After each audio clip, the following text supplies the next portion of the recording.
Singles are dating until they're hating to make breakups easier.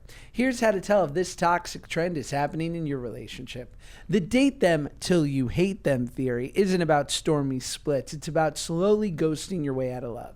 The buzzy breakup strategy is racking up views on TikTok, though relationship pros say it could be downright toxic. The trend traces back to creator Meg Neal, who went viral after spilling how she slipped out of a 4-year relationship without crumbling. I dated him until I hated him, she declared in a TikTok video. Rather than nagging, fighting, or demanding change, she simply pulled the plug on her emotions. You're going to let them disrespect you. You're going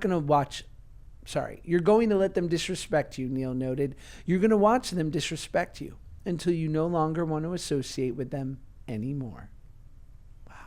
It's breakup by slow burn. Makes sense to me. Like, yeah. Waiting until you hate each other and then it's a natural split.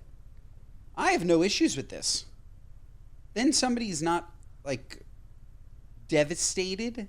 There's nothing sadder than when one person is ready to break it off and the other person felt like they were blindsided, you know? Which I never really understood. Like, how are you that blindsided?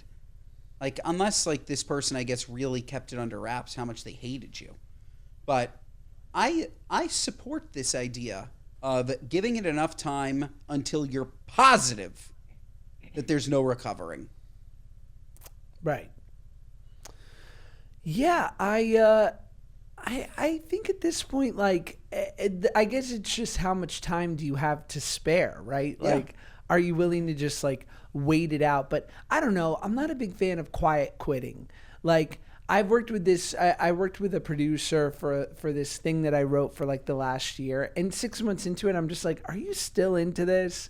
And he was like, yeah, bro. And then for 6 more months, he just didn't do anything. And I'm like, brother, like, and then finally when I was like, I feel like we should part ways, and he's like, definitely. I'm like, dog, why didn't we do this 6 months ago, bro? Like, why are you this quickly affirming what I believe? I completely agree with you. When it comes to work quiet quitting, this is unacceptable. Okay? Right. This is wasting time. But in a relationship, like, you never know. It could turn around.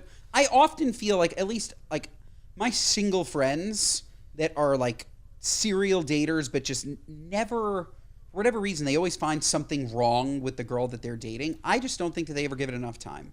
So I think that if you have this mentality that you're going to give it your all until you potentially hate the person, you could end up liking them. You never know.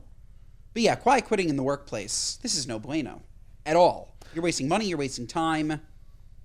I don't know. I think it's a little different, but I hear you. I don't want to make a blanketed statement because I'd like to actually have one on the show just because I think we could learn a lot from them. But I've had friends before who've been in marriages who've been like, you can go to couples therapy, it won't work.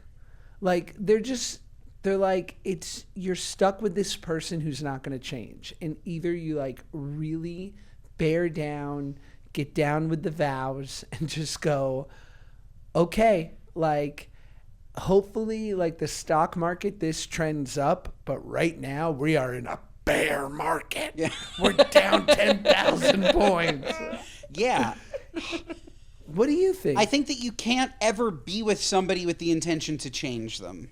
At the same time, I do think that depending on when you meet, you will change naturally, and I hope you evolve in the way that... I hope that you evolve together. When Claudia and I met, we were two completely different people. I genuinely... I'm very thankful our relationship gets better every single year. We fought more in the first year of our relationship than we do today. It just, and I think that that's because little things that bothered me, I would bring up. Little things that bothered her, she would bring up. There was no swallowing. And for a period of time, you start to swallow the little things that bother you. And then all of a sudden, they don't bother you anymore because you grew up. Like, that tick no longer bothers me. Peace is more important to me than whatever that little thing was that was bothering me. So again, I'm not trying to make a blanket statement, but I do think that if you're not growing with someone, yes, you could get down with your vows and just be cool with it, but I can't imagine that. Like, that would really stress me out if my relationship was deteriorating over time and I was just stuck. That would suck. Yeah, I mean, I know, I know from a lot of married friends who've gone through like elongated rough periods, like Totally. rougher Yeah. than we think as people who have either been single and or were in, just dating relationships.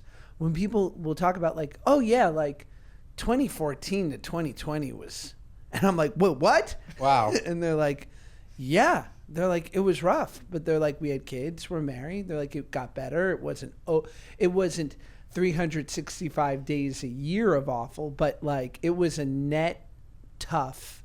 It was net negative for those 4 or 5 years of just like, put your head down, raise these kids, and wish it was better. With young kids. Is that what it is? I would say so. Yeah, I think that's also a very, very valid excuse for having a tough time. That makes sense to me. Where if you have children and all of a sudden your life is completely flipped upside down, your schedule is, you're no longer living for each other, you're living for someone. Like I don't remember who posted this on Instagram, but it resonated. I think it was Jesse Itzler, if you know who that is. He posted on Instagram that like the most important thing that you can do for your children is love their mother. And I thought that was really profound, and it made me think like if you can make sure, and obviously the reverse should be equally as important. The best thing you can do for your kids is love your husband. But if you can have that foundation always be really strong and solve problems together, I would think that it would be easier to not just focus on how do we put our kid first, because we put ourselves first already, and now we're collectively going to put the kid first. Does that make sense?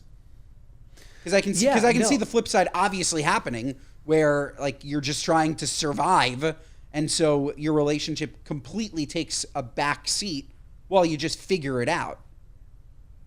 Right.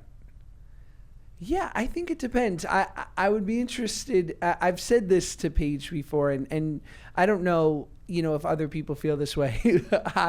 I've said to her before, I'm like, I know you love me, but I'm not sure you like me. Like, it's true. I'll look at Paige and be like, am I giving you the ick right now? Like, and by the way, for sure. and that gives her the more ick. If you were giving her the ick before you asked if you're giving her the ick, now she's icked to the fucking max. To the gills. Yeah. Yeah, dog. No, and like, do you think Claudia thinks you're dope? By the way. No way. No fucking way, bro.